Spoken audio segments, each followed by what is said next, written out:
उत्पत्ति अध्याय 35। बेतेल में याकूब को आशीष मिलना।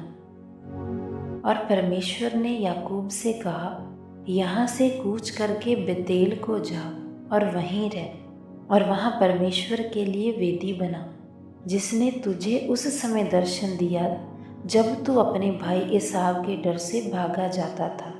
तब याकूब ने अपने घराने से और उन सबसे भी जो उसके संग थे कहा, तुम्हारे बीच में जो पराये देवता हैं उन्हें निकाल फेंको और अपने अपने को शुद्ध करो और अपने वस्त्र बदल डालो और आओ हम यहाँ से कूच करके बेतेल को जाएं। वहाँ मैं परमेश्वर के लिए एक वेदी बनाऊंगा, जिसने संकट के दिन मेरी सुन ली और जिस मार्ग से मैं चलता था उसमें मेरे संग रहा। और जितने पराये देवता उनके पास थे और जितने कुंडल उनके कानों में थे, उन सबों को उन्होंने याकूब को दिया और उसने उनको उस बांज वृक्ष के नीचे जो शेकेम के पास है गाड़ दिया।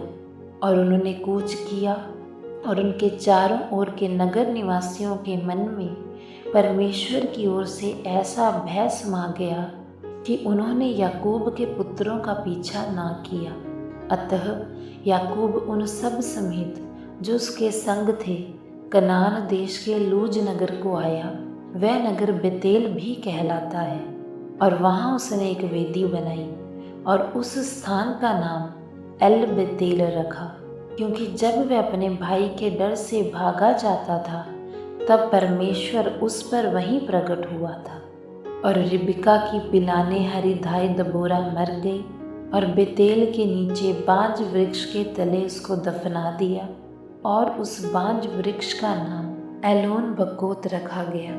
और याकूब के पद्दन राम से आने के पश्चात परमेश्वर ने दूसरी बार उसको दर्शन देकर आशीष दी। और परमेश्वर ने उससे कहा, अब तक तो तेरा नाम याकूब रहा है, पर आगे को तेरा नाम याकूब न रहेगा, तू इज़राइल कहलाएगा। और उसने उसका नाम इज़राइल रखा।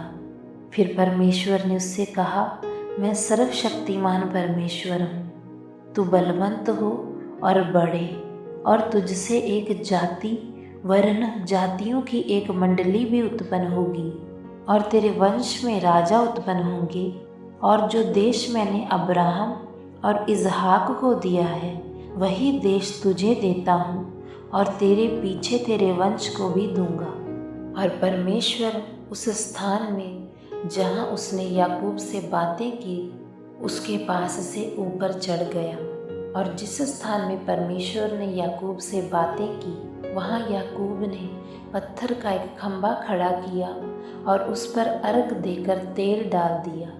जहाँ परमेश्वर ने याकूब से बातें की उस स्थान का नाम उसने बेतेल रखा। राहेल की मृत्यु। और उन्होंने बेतेल से कूच किया और एप्राता थोड़ी ही दूर रह गया था कि राहेल को बच्चा जनने की बड़ी पीड़ा होने लगी और उसको बड़ी प्रसव पीड़ा उठती थी। तब दाई ने उससे कहा, मत डर, अब की भी तेरे बेटा ही होगा। और ऐसा हुआ कि वह मर गई और प्राण निकलते निकलते उसने उस पुत्र का नाम बेनोनी रखा, पर उसके पिता ने उसका नाम बिन्यामीन रखा। और राहेल मर गई और एप्राता अर्थात बेतलहम के मार्ग में उसको मिट्टी दी गई। और याकूब ने उसकी कब्र पर एक खंभा खड़ा किया। राहेल की कब्र का वही खंभा आज तक बना है। फिर इज़राइल ने कूच किया और एदेर नाम गुम्मट के आगे बढ़कर अपना तंबू खड़ा किया। याकूब के पुत्र। और ऐसा हुआ कि जब इज़राइल उस देश में बसा था तब एक दिन रूबेन ने जाकर अपने पिता की रखेली बिल्हा के साथ कुकर्म किया और ये बात इज़राइल को मालूम हो गई। अब याकूब के तो 12 पुत्र थे। लिया के पुत्र ये थे, याकूब का पहलोठा रूबेन और शिमोन और लेवी और यहूदा और इसाकार और जबूलून। राहेल के पुत्र ये थे, यूसुफ और बिन्यामीन। और राहेल की दासी बिल्हा के पुत्र ये थे, दान और नप्ताली। और लिया की दासी जिल्पा के ये पुत्र थे, गाद और आशेर। याकूब के ये ही पुत्र हुए जो उससे पद्दनराम में उत्पन्न हुए। इसहाक की मृत्यु। और याकूब ममरे में जो किरियतर्बा अर्थात हेब्रोन है, जहाँ अब्राहम और इसहाक परदेशी होकर रहे थे, अपने पिता इसहाक के पास आया।